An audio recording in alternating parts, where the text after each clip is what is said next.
Bom dia, mais um estudo do Vem Segue, onde eu vou compartilhar aqui segundo Nef, capítulo 2, versículos 6, 7 e 8. Eu vou falar sobre a expiação de Jesus Cristo, tá bom? Nos vídeos anteriores eu falei sobre a queda de Adão e Eva. A queda de Adão e Eva trouxe dois obstáculos que nos impedem de voltar a viver com Deus. O primeiro deles é a morte física. Bom, todo mundo vai morrer. E o segundo obstáculo é a morte espiritual. A morte espiritual nada mais é do que viver afastado da presença de Deus. O que causa a morte espiritual é o pecado. O pecado nos afasta da presença de Deus. E as escrituras mencionam, que nada impuro pode habitar em sua presença.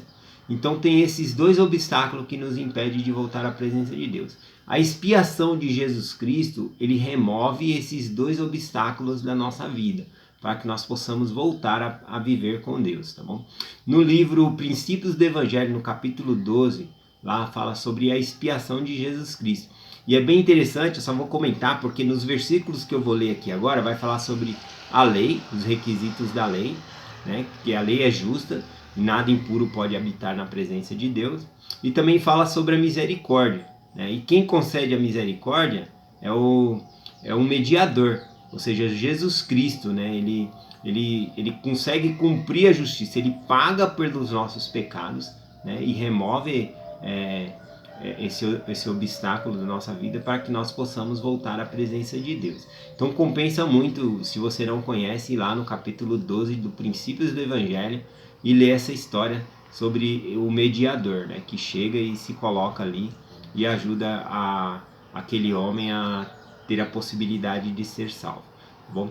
Então Cristo, ele removeu esses dois obstáculos da seguinte maneira: ao morrer, ao terceiro dia ele ressuscitou, então ele quebrou as ligaduras da morte.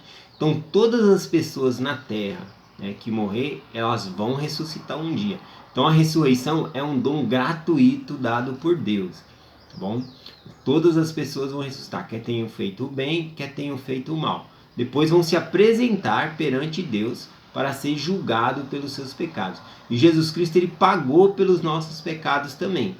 Porém, nós devemos nos arrepender dos pecados que cometemos e aceitar Jesus Cristo como nosso Salvador, para que nós possamos ser perdoados. Tá bom? Então tem essa condição aqui na parte da morte espiritual. Eu vou ler aqui os versículos, tá bom?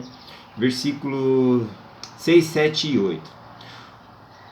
Portanto, a redenção nos vem por mérito do Santo Messias, porque ele é cheio de graça e verdade.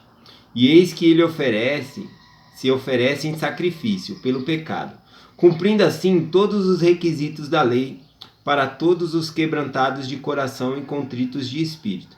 E para ninguém mais pode todos os requisitos da lei ser cumprido. Portanto, quão importante é tornar essas coisas conhecidas aos habitantes da terra, para que saibam que nenhuma carne pode habitar na presença de Deus, a menos que seja por meio do mérito, da misericórdia e da graça do Santo Messias, que dá a vida segundo a carne e toma novamente pelo poder do Espírito, para poder efetuar a ressurreição dos mortos, sendo ele o primeiro a ressuscitar. Bom, então eu deixo essa mensagem falando sobre a expiação de Jesus Cristo. Eu sei que se não fosse a expiação de Jesus Cristo, toda a humanidade não poderia ser salva. Bom, mas ele cumpriu a expiação para que nós pudéssemos ter a possibilidade, ou seja, a chance de nos arrepender para voltar à presença de Deus um dia. Deixo essa mensagem em nome de Jesus Cristo. Amém.